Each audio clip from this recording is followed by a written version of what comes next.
Hi guys! Welcome back to my channel. Kung bago pa lang sa akin channel, please don't forget to subscribe down below and click the bell notification button para lahat ng mga videos ko ay updated kayo. So for today's video guys ay magkakabit tayo ng panel board sa ating bar counter. Ayan. So, ngayon, nagta-trial and error pa lang ako guys since meron tayong dalawang designs ng ating PVC.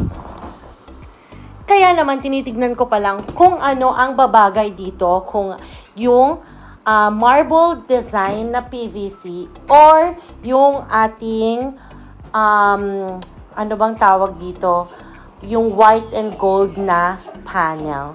So, let's do this!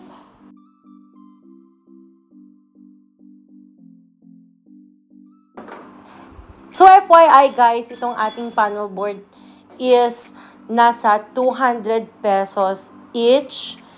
Medyo expensive siya, pero worth it naman kasi yung quality ng ating panel is very nice, durable, and masasabi ko talaga na hindi siya cheap tingnan. Kaya, nung trinay ko ito, na-amaze talaga ako. Since na try ko siya nang di ko pa siya nakakabit. Nagandahan na ako how much more kapag natapos na talaga ito. And this is the second design. So, tinitignan ko kung ito babagay ba siya kapag pasok ko ng pinto. Ganun, kaya pabalik-balik ako sa may pinto, guys. Kasi tinitignan ko kung pag open ko ng door is maganda yung kanyang accent dun sa bar counter natin, pero hindi siya maganda, hindi ko siya na-appreciate. Kaya ang design na pinili ko itong marble kasi mas maganda siya at mas kitang-kita yung design niya.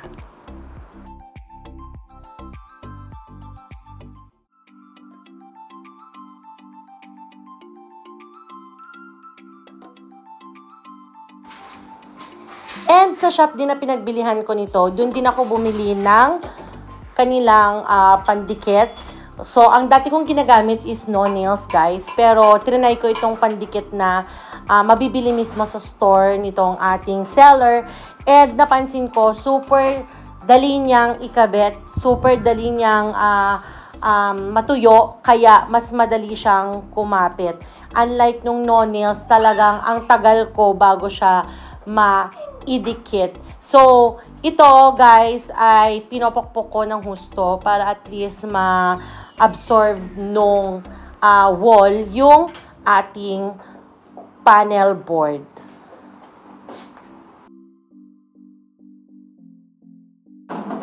And kung mapapansin nyo guys, ayan, anong ginagawa namin dyan, nagkakalikot kami kasi na-over yung paglagay namin ng pandikit. Kaya pinupunasan lang namin kasi pag tumigas siya, baka kumapit doon sa ating paint at magiging mas pangit yung kakalabasan niya. So pinupunasan lang namin siya. At kung mapapansin nyo, naglalagay din tayo ng masking tape kasi para may pagkakapitan siya habang hindi pa totally natutuyo yung ating panel boards.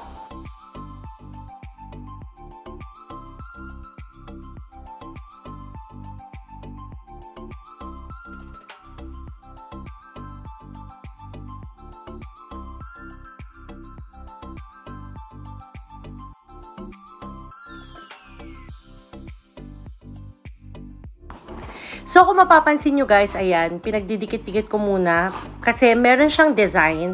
So, pag nagkamali tayo ng design, pangit yung kakalabasan niya. Kaya, tinatry ko muna bago ko siya lagyan ng pandikit at bago ko siya idikit ng tuluyan. Kasi, wala nang bawian to guys. Hindi siya pwede mabawi.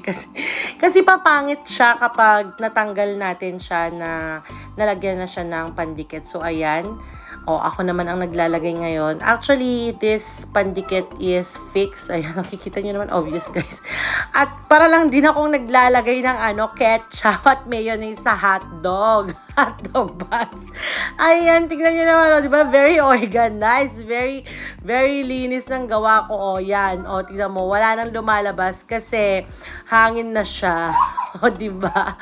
Ang saya maglagay, guys, pero super effort lang kasi ang hirap barilin nung pandikit. Pero, nag-enjoy ako kasi super ganda ng kinakalabasan ng ating DIY bar counter.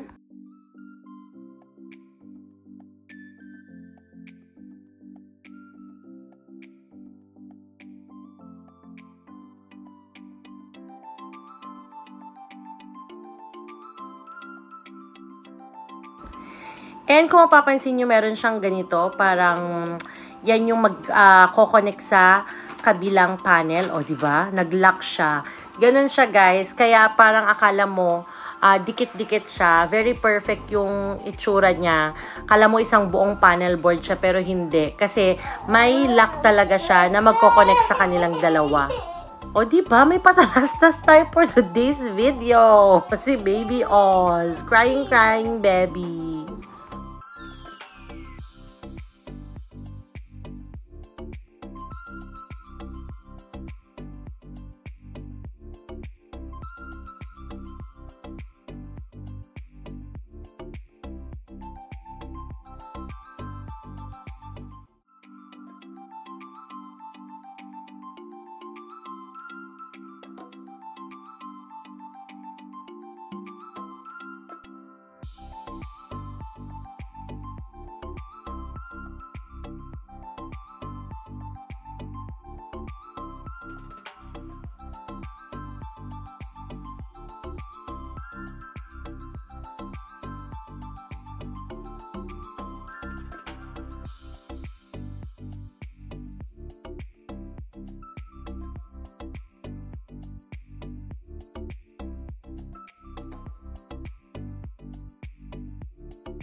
So, magdidikit lang ako ng mga masking tape, guys, para siguradong hindi siya babagsak o hindi gagalaw yung mga panel para at least ma-fix siya ng husto.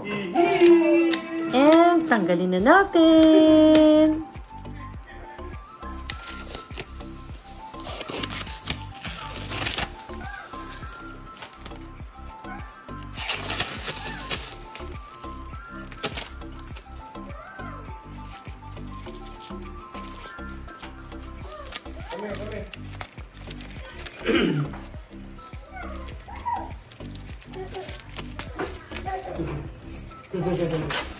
One, two, three. Just run, run. One, two, three. One, two, three. One, two, three. And this is the final look, guys. Yes, so this is our bar counter area. Yes naman, ang ganda, guys, diba? Very simple lang siya, pero rock. So, ayan, mapapansin nyo, meron lang siyang konting imperfection dun sa pinaka-top kasi nagkulang yung ating granite. Ayan, hindi na sobrahan ni Kuya yung granite, hindi na bilang yung paglagay ng PVC. Pero pwede ko naman siyang lagyan ng tile trim, pero hindi ko muna siya nilagyan for today's video kasi wala akong time mag-cut, guys, at wala akong time bumili.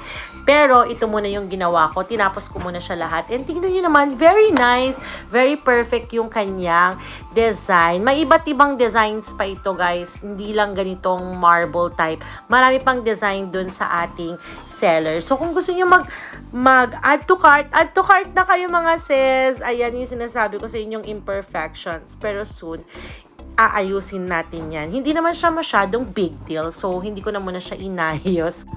So, this is it, guys, for this video. Thank you so much for watching. Bye! See you on my next vlog!